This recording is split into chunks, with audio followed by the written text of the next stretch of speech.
तर ही Innova Crysta आहे की जी आपण क्लच पेड चेंज करतोय. गाडीचं रनिंग 1,85,000 आहे.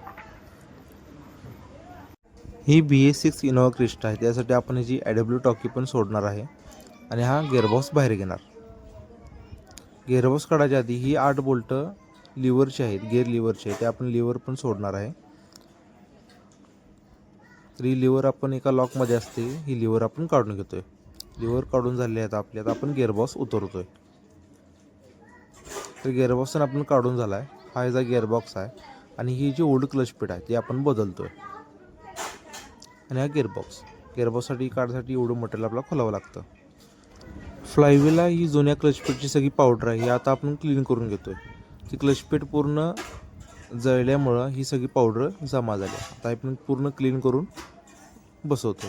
हे याचा बेरिंग आहे, 5,500 रुपयाला याचं बेरिंग आहे आणि 8,304 ह्याची क्लच प्लेट आहे आणि 7,484 रुपयाला ह्याची प्रेशर प्लेट. असा 3 सेट आपण घेतोय. ही जी क्लच प्लेट आहे ही आता आपण साफ केली फ्लायव्हील, ती आपण लावून घेणार. क्लच प्लेट आता आपण लावून घेतल्या. आता आपण प्रेशर प्लेट लावतोय. तर प्रेशर प्लेट पण लावून कंप्लीट झाल्या. आता आपण गेला गिअरबॉक्स लावणार. तर गिअरबॉक्स पण लावून कंप्लीट केला आहे. आता आपण फायनल करतोय. ही गिअर लिव्हर पण आता आपण लावले, प्लस आतली बोल्ट पण सगळे लावले आणि गिअरबॉक्स फुल फायनल झाला. तर आपण गाडी उतरतोय आणि गाडी झालेली आहे कंप्लीट. आता आपण ट्रायला चाललो आहे.